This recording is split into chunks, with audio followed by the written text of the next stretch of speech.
You send a text. 2 gray check marks. No reply. An hour passes. Then 3.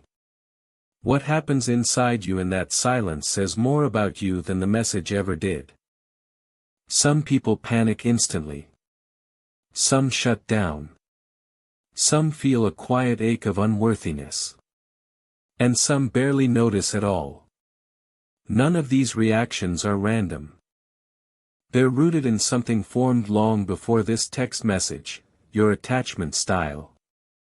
The blueprint your brain built in childhood for what relationships are supposed to feel like. There are 4 ways people typically respond to being ignored. By the end of this, you'll recognize exactly which one runs your nervous system. Type 1, the pursuer.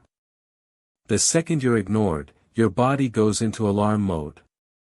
You send a follow-up text. Then another. You call. You need to close the gap immediately. For you, silence doesn't feel like a pause.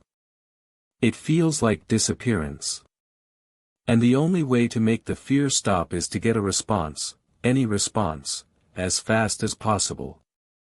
Type 2, the cooler. You notice the silence, and something in you quietly shuts the door first. You stop checking your phone. You tell yourself you don't care. You pull back before they can pull away. It's not that you don't feel it. You feel it intensely, but withdrawing first feels safer than waiting and being the one left hanging. Type 3, the collapser.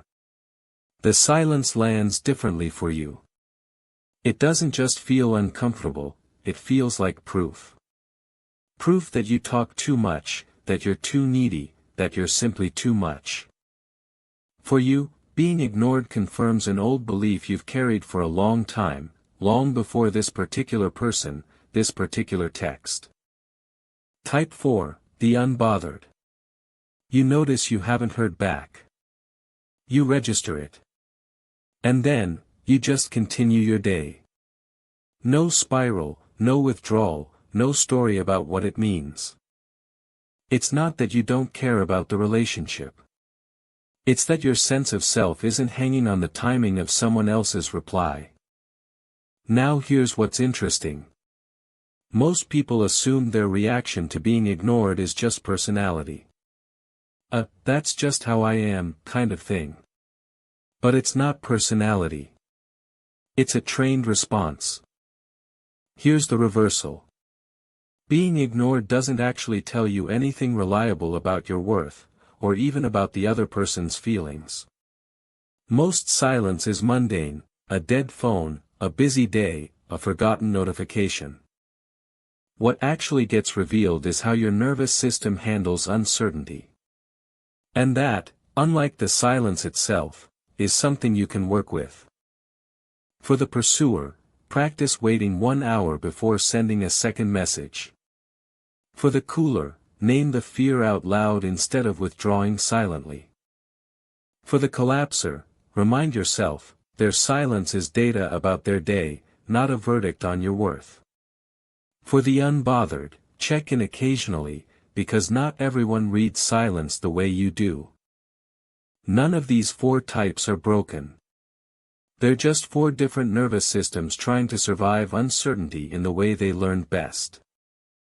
So next time you're left on read, notice what you do first. That reaction, more than the silence itself, is the real message. Which one are you, the pursuer, the cooler, the collapser, or the unbothered? Tell me below. I'll wait for your reply. No pressure.